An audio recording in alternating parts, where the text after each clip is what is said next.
Dharmapriya financing company private limited. Ottapalam നഗരസഭ അടിയന്തര council യോഗം ചേർന്നു. ഒറ്റപ്പാലം നഗരസഭ അടിയന്തര കൗൺസിൽ യോഗം ചേർന്നു. വിവിധ വാർഷിക പദ്ധതികൾ ചർച്ച ചെയ്യുകയും അംഗീകരിക്കുകയും ചെയ്യുന്നതിനിടെയാണ് യോഗം ചേർന്നത്. പദ്ധതികൾ ചർച്ചയ്ക്കെടുത്തപ്പോൾ തന്നെ മതിയായ ഫണ്ട് കണ്ടെത്തുന്നതിൽ വ്യക്തമായ കാഴ്ചപ്പാട് ഇല്ലെന്നാരോപിച്ച് UDF കൗൺസിലർമാർ പ്രതിഷേധം രേഖപ്പെടുത്തി. ഇതിന്റെ ഭാഗമായി വാർഷിക പദ്ധതികൾ അംഗീകരിക്കുന്നതിൽ UDF അംഗങ്ങൾ വിയോജിപ്പ് പ്രകടിപ്പിച്ചു. 2025-26 വാർഷിക പദ്ധതിയിലെ പല പ്രധാന പദ്ധതികളും കൗൺസിൽ മുൻപാകെ അവതരിപ്പിക്കാത്തതിൽ ദുരൂഹതയുണ്ടെന്ന് പ്രതിപക്ഷം ആരോപിച്ചു. പ്രധാനപ്പെട്ട ചില പദ്ധതികളിൽ നിന്നുള്ള ഫണ്ട് കുറച്ച് പ്രാധാന്യമില്ലാത്ത മറ്റു ചില പദ്ധതികളിലേക്ക് മാറ്റിയതാണ് നിലവിലെ പ്രതിസന്ധിക്ക് കാരണമെന്നാണ് ആരോപണം.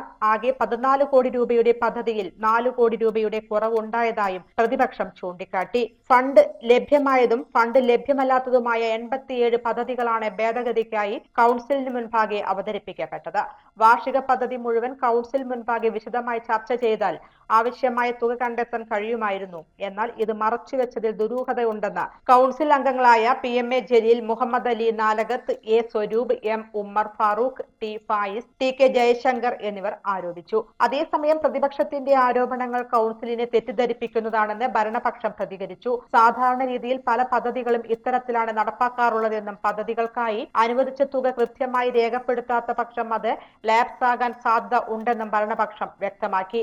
ഇത്തരം ആരോപണങ്ങൾ ഉന്നയിച്ച് പൊതുജനങ്ങളെ തെറ്റിദ്ധരിപ്പിക്കുന്നതോടൊപ്പം വാർഡുകളിലേക്കുള്ള വികസന പ്രവർത്തനങ്ങൾ തടസ്സപ്പെടുത്തുകയാണ് UDF അംഗങ്ങൾ ചെയ്യുന്നതെന്നും ഭരണപക്ഷം കുറ്റപ്പെടുത്തി.